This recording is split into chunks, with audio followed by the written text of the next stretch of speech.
मालाश्री, पिछले 5 सालों से जीवन में अंधकार छाया हुआ है, कभी भी सफलता नहीं मिल रही है। जीवन में आगे क्या करूं क्या ना करूं समझ नहीं आ रहा। सफलता किसे माना है आपने? महाराज जी, श्री जी मैं पढ़ाई पूरी की और मैंने श्री जी से कहा कि मैं अब क्या करूं। तो उन्होंने मुझे कुछ संकेत दिए थे कि आप सरकारी में जाइए और प्रभु की सेवा करिए। फिर सफलता नहीं मिल रही उसमें एग्जाम में। आप हमारी बात समझिए, आपको श्री जी ने संकेत किया और आप सफलता नहीं प्राप्त कर, दोनों बातें झूठी है ना। श्री जी के संकेत को आप जानने लगे तो आप कितने बड़े सिद्ध हो गए। और फिर सफलता किसकी चाहते हो? प्रकृति जानने की। आप श्री जी के संकेत को जान जाओगे तो श्री जी के प्रेम की सफलता चाहोगे, लोकवत नहीं। और ये लोक की सफलता सुनो, पहले प्रारब्ध के अधीन है। इसकी सफलता के लिए श्री जी से प्रार्थना मत करो, हमारी बात समझना। विद्यारण्य जी बहुत बड़े महापुरुष हुए हैं। उन्होंने अपने माता पिता को सुखी करने के लिए, धन प्राप्ति के लिए गायत्री अनुष्ठान किया। ब्राह्मण कुल में जन्म हुआ था। एक पुरस्करण 24 लाख गायत्री होता है। उन्होंने एक पुरस्करण किया, 2 पुरस्करण किया, एक बार भी कोई धन की प्राप्ति नहीं हुई। आखिर में उन्होंने संन्यास लिया। जीवित संन्यास लिया, माता गायत्री प्रकट हो गई। उनका इंद्राश्रम भी मांगो तो आपका, तो बोले अब क्या जरूरत है, अब तो वैरागी हो गया, विरक्त हो गया। माता पिता भी पधार गए, उनकी सेवा के लिए अर्थ चाहना। 23 पुरस्करण किए, तो आप तब नहीं आए।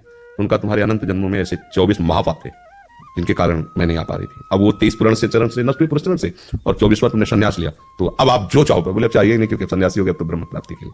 तो इससे आभास होता है कि अगर हमारा बुरा प्रारब्ध है तो हमको भोगना पड़ेगा। हम कितना भी प्रयास करें वो हमें, तो हम क्या करें इसमें जिससे हमें परम शांति हो? प्रभु के नाम का जप करते हुए उन पर दृष्टि लगाएं, तो वो एक ऐसे हैं जो आपके प्रारब्ध को भी मिटा देंगे। सुदामा जी को दरिद्रता का योग था, ऐसी दरिद्रता कई कई दिन तक भिक्षा नहीं मिलती थी।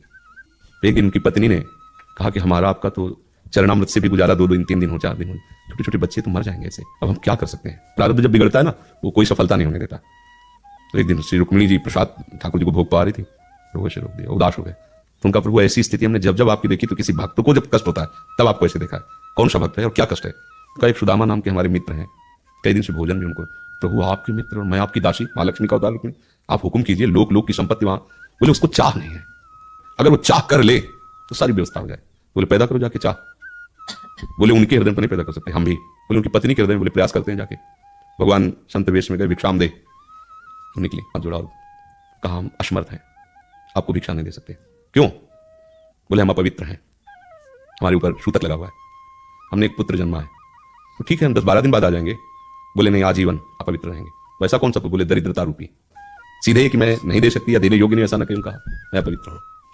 तो दरिद्र कैसे हो सकती हो? जिनके पति के मित्र द्वारिकाधीश भगवान श्री कृष्ण है, वो दरिद्र कैसे हो सकता है? चले गए। जो सुदामा जी आए तो उन्होंने कहा कि देखो आज एक अतिथि आए थे, उनको मैं कुछ नहीं दे पाया, मुझे बहुत कष्ट है। आपके मित्र द्वारिकाधीश प्रभु श्री कृष्ण। सुदामा जी ने कहा, बोले चले जाओ ना, वो कुछ ना कुछ सहयोग कर देंगे। तो बोले हम ऐसे मित्र नहीं बनाए कि वो हमारा सहयोग करे। बोले मत कहना, दर्शन के लिए तो चले जाओ, वो सुना है इतने उदार है कि जाने पर ही दे देंगे, पर मित्र के पास जाए तो कुछ लेके जाना चाहिए, मेरे पास तो कुछ नहीं है। पड़ोस में जैसे किसी से मांगने गई तो एक ने थोड़ी उदारता दिखाई, तो चावल पछोड़ने पर जो आगे कणका होते चावल के, जो वो लिए सुदामा जी ने कहा हमारे प्रभु भाव के मुख है, कुछ ले जाएंगे, खाली हाथ तो नहीं है। पोट्री सारांश में बता रहे हैं। द्वारपालों ने देखा कि दिखाई दे रहा था दरिद्रता की मूर्ति है। तो उनका किससे मिलना है तुमको? तो उनका श्री कृष्ण से। बोले संभाल के बोलो, क्योंकि पार्षद है। आए उनका जाके तो तुम बोलो ना, श्री कृष्ण से जाके कह दो कि एक सुदामा नाम की ब्राह्मण आए हुए। पार्षद प्रभु अजीब आदमी है, आपका नाम बिना किसी सभ्यता के ले रहा है। वो कह रहा श्री कृष्ण से कह, सुदामा कूद पड़े, भगवान दौड़े। तो भगवान ऐसे भागे रुक्मिणी जी के महल में, रुक्मिणी जी के पलंग पर बैठाते हैं, स्वयं चरण पखारते हैं। अब ये वैभव, क्या हालचाल है, कैसे हो? तो आप सब जानते हो, आपकी बड़ी कृपा है। तो ब्याह हो गया? हाँ ब्याह भी हो गए, बच्चे भी हो गए। हमारे पास आए तो कुछ तो लाए हो गए। अब वो सड़े से कपड़े में चावल कैसे बड़ी बड़ी, वो वैभव महारानियां सब भगवान का। चुप ऐसे। बोले देखो फिर चुप कर रहे हो, हमारे हिस्से की चोरी पहले की थी और फिर चुप कर रहे हो। भगवान ने ऐसे छीना, ओहो आज तक मुझे ऐसा स्वाद नहीं मिला। भगवान बड़ाई कर रहे, देखो रुक्मिणी जी की आंखों में आंसू आ गया उधर से। भगवान पकड़ लिया हाथ, बस प्रभु हम आपकी सेवा नहीं दे सकती। और भगवान तो सुदामा जी का स्वागत सम्मान कर चले प्रभु। हाँ ठीक, इधर से ऐसे चले जाना, हाथ भी खाली। लास्ट में सोचे जा, देखो निगेटिवली सोच रहे, मेरे श्री कृष्ण मुझे कितना प्यार करते हैं।